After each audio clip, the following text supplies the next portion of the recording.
C'est la journée que le Seigneur a faite, alors nous allons nous réjouir et être heureux en ce jour. Comme je vous l'ai dit la semaine dernière, nous vivons dans un monde spirituel. En fait, le monde spirituel est beaucoup plus réel que le monde physique. Car tout ce que nous voyons dans le monde physique est influencé par le monde spirituel. Et ce qui est important pour nous de savoir, c'est qu'il y a deux esprits qui sont en contradiction, deux esprits qui se confrontent. Oui, l'esprit de vérité et l'esprit de l'erreur. Et il est important pour nous, si nous voulons réussir dans ce monde et si nous voulons tenir ferme dans ce monde, de marcher selon l'esprit de vérité, afin de ne pas accomplir les œuvres de la chair. Et il est important pour nous de comprendre que dans sa parole, Dieu nous montre comment devons-nous nous habiller, ce que nous devons porter afin de pouvoir détruire les œuvres du diable. Parce que la vérité, c'est que le diable est déjà vaincu.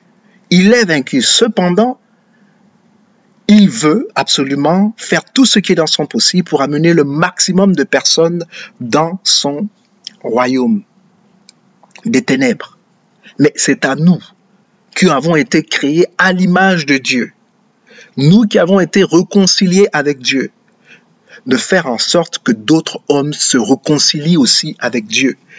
Notre rôle est de dépeupler l'enfer et de peupler le royaume des cieux. Et pour cela, nous devons être conscients. Nous devons réaliser que nous sommes en guerre et que nous devons nous revêtir d'une certaine manière. Et voilà ce à quoi j'aimerais pouvoir, non pas débattre avec vous aujourd'hui, mais parler avec vous aujourd'hui. Donc ma prière, c'est que Dieu nous ouvre les yeux et que Dieu nous permette de comprendre ces choses spirituelles qui vont nous aider et nous permettre à être des hommes et des femmes qui réussissent, des hommes et des femmes qui sont plus que vainqueurs.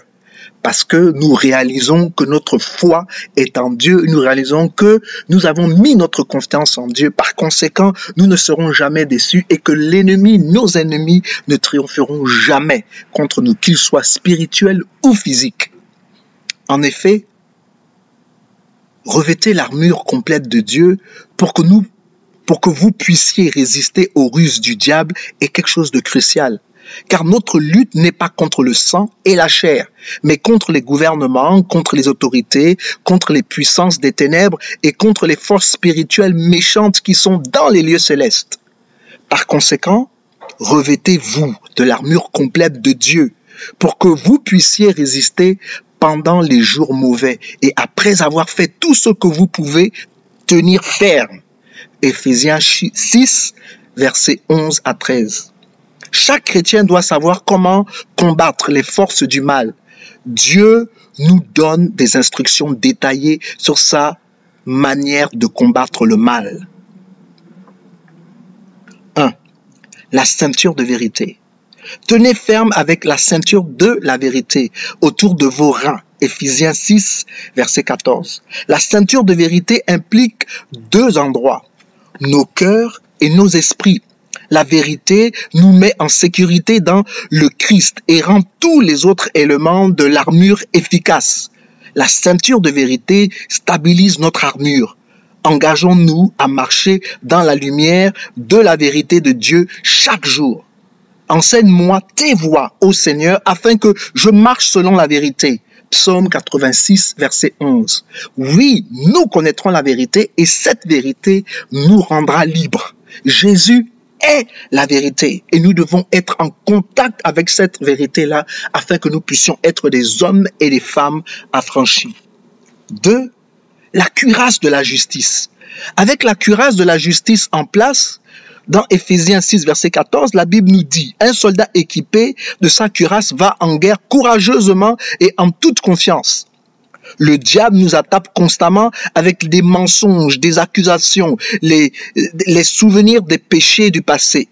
Ce qui est important pour nous de savoir, c'est que lorsque nous ne cachons pas nos fautes, mais que nous allons vers Dieu pour lui confesser nos fautes, la Bible déclare qu'il est juste et fidèle pour tous nous les pardonner. Et que lorsque Dieu nous pardonne nos fautes, il ne s'en souvient pas. J'encourage chacun de vous aussi à ne pas vous souvenir de vos fautes que Dieu lui-même vous a pardonné. Pardonnez-vous aussi. Il est donc important que nous prenions conscience que l'ennemi n'a pas le droit de pouvoir nous condamner, parce que la Bible est claire qu'il n'y a point de condamnation en ceux qui sont en Christ Jésus.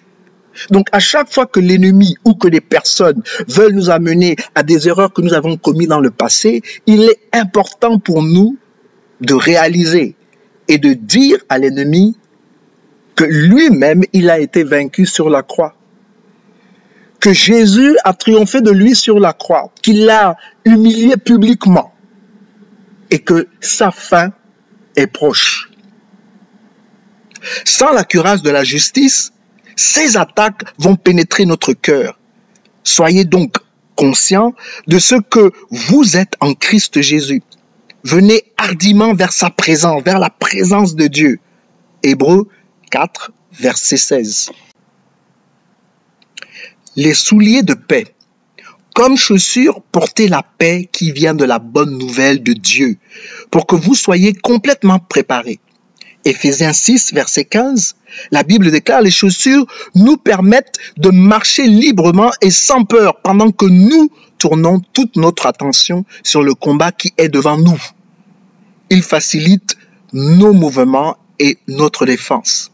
Les chaussures que Dieu nous donne nous propulsent en avant pour proclamer la véritable paix, laquelle est disponible en Christ. Préparez-vous donc à suivre le Seigneur, quelles que soient les circonstances.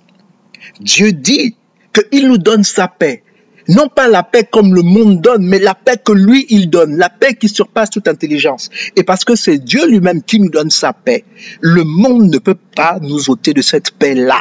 Donc, peu importe les circonstances dans lesquelles nous nous trouvons, peu importe le lieu où nous sommes, peu importe ce que nous subissons, nous pouvons, lorsque nous approchons de ce Dieu-là, avec les souliers de la paix, et en étant dans la présence de Jéhovah Shalom, le Dieu de paix, nous pouvons expérimenter la paix de Dieu malgré tout ce qui se passe autour de nous, malgré le chaos, malgré le feu et la tempête, malgré le désordre qui se passe autour de nous.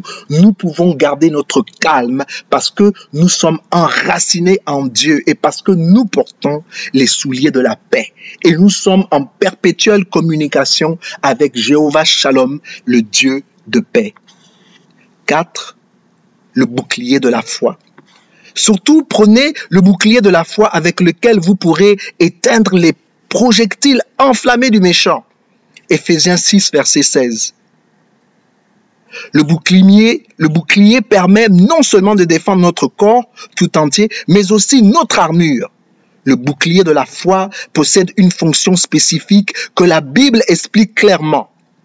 Éteindre les projectiles enflammés du méchant. Il ne s'agit pas seulement de quelques chose de simple ou de compliqué, mais de tous les projectiles. Le bouclier barre l'attaque, quelle que soit la direction de celle-ci. Il est important que nous soyons attaqués dans tous les sens. Et oui, nous pouvons être oppressés, dépressés, nous pouvons être opprimés. Cependant, notre foi ne peut pas être brisée. Il nous faut ce bouclier de la foi-là qui nous permet de rester debout, peu importe les circonstances ou peu importe la pression que nous subissons. 6. L'épée de l'esprit. Prenez l'épée de l'esprit qui est la parole de Dieu. Éphésiens 6, verset 17. L'épée de l'esprit est la seule arme offensive de l'armure. Mais la parole de Dieu, la Bible est aussi un instrument de défense. Les forteresses, les arguments et les idéologies sont des armes que l'ennemi utilise contre nous. Avec l'épée de l'esprit, la parole de Dieu, nous sommes équipés pour les vaincre toutes. Nous devons croire à la vérité contenue dans la parole de Dieu. Ayez confiance en la valeur de la parole de Dieu. Ayez faim de la parole de Dieu et désirez-la.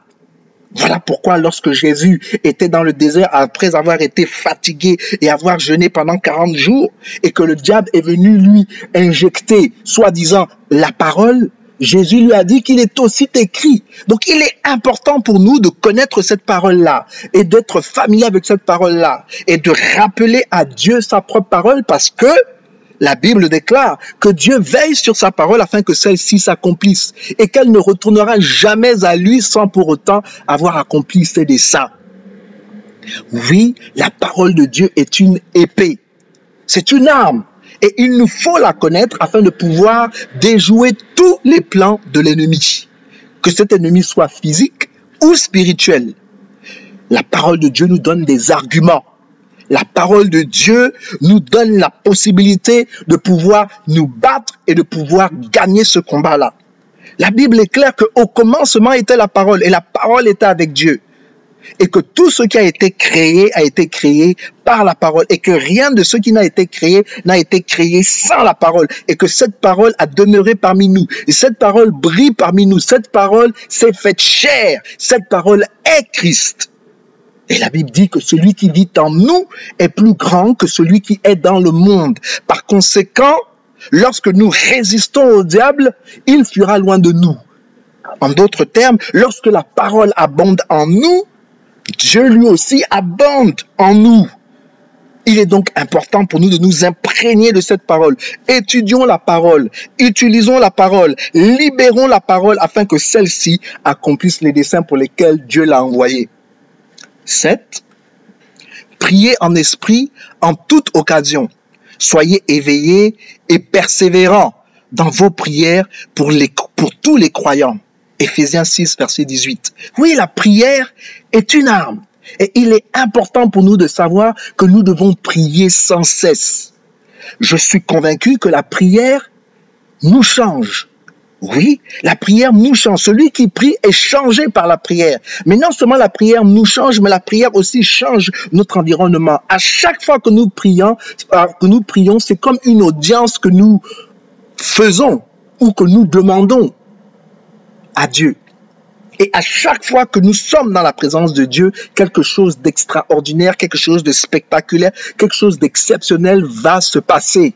On ne peut pas être dans la présence d'un si grand Dieu et qu'il ne se passe rien dans notre vie, ce n'est pas possible. Alors, je vous encourage à prier.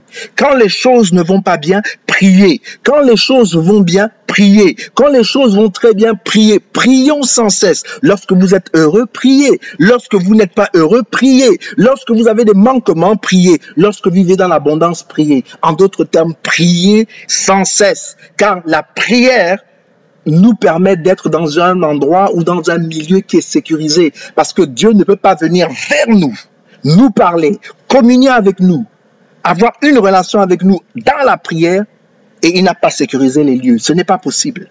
Imaginez-vous, lorsque un chef d'État vient dans un État étranger, avant que ce chef d'État, en tout cas le président américain, quand il vient n'importe où dans le monde, il y a d'abord une équipe qui regarde l'environnement, qui sécurise l'environnement. Pourquoi? Parce que le chef de l'État viendra là.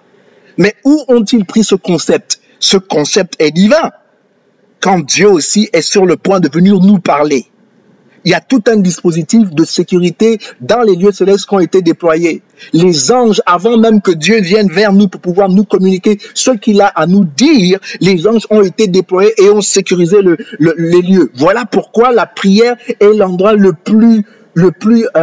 l'endroit où nous sommes le plus en sécurité possible.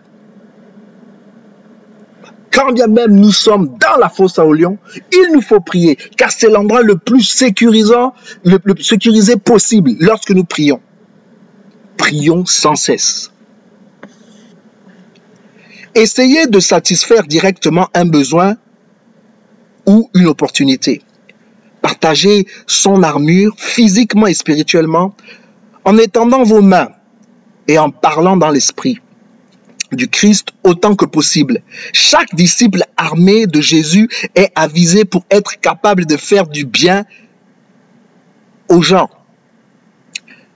À lui personnellement et à sa famille qui comprend les veuves, les orphelins, les handicapés, les personnages âgés et les malades parmi les frères et sœurs de Jésus. 2 Corinthiens 10, versets 3 à 5. Au verset 3, la Bible dit: nous ne combattons pas selon la chair, bien que nous marchions dans la chair. 4. Car les armes de notre combat ne sont pas charnelles, mais divines, puissantes pour la destruction des forteresses. 5. Détruisez les spéculations ou les idées et toutes choses tortueuses qui s'élèvent contre la connaissance de Dieu et amenez toute pensée captive pour obéir à Jésus-Christ. Seigneur, je te bénis et je te rends grâce parce que je suis conscient qu'en effet, nous avons besoin de porter cette armure-là. Nous avons besoin de nous équiper selon tes desseins afin que nous puissions réussir dans ce monde-là. Je te dis merci, Seigneur, parce que tu veilles sur chacun de nous. Je te dis merci parce que tu es cette haute tour vers laquelle ceux qui sont justes courent. Et nous savons que nous sommes protégés par toi. Nous savons, Seigneur Dieu, que tu ne permettras jamais à l'ennemi de nous faire du mal lorsque nous nous mettons dans ta présence et lorsque nous nous confions en toi. De toute manière, tu as dit dans ta parole que nous ne serons jamais seuls, mais tu seras avec nous jusqu'à la fin des temps. Et que parce que nous avons mis notre confiance en toi, nous ne serons jamais déçus et nos ennemis ne triompheront jamais sur nous. Alors Seigneur, je prie afin que nous puissions marcher selon tes principes et tes préceptes. Et je prie Seigneur afin que dans toutes ces choses, nous soyons réellement plus que vainqueurs. Et parce que toi, tu es avec nous, de qui aurons-nous peur? Nous ne craignons rien parce que tu marches avec nous et parce que tu nous parles. Alors Seigneur, manifeste ta gloire et ta puissance, je te le demande, au nom de Jésus, à tous ceux qui écoutent cette parole en ce jour. Fais-leur du bien, bénis-les, fortifie-les, encourage-les, console-les dans le nom de Jésus. Oui, Seigneur Dieu, nous savons que le projet que tu as pour chacun de nous, en tant que groupe et individuellement, est un projet de paix, non de malheur. Il y a certainement de l'espoir pour notre avenir. Alors Seigneur, sois glorifié, sois béni et sois exalté. Parce qu'il n'y a point de Dieu comme toi.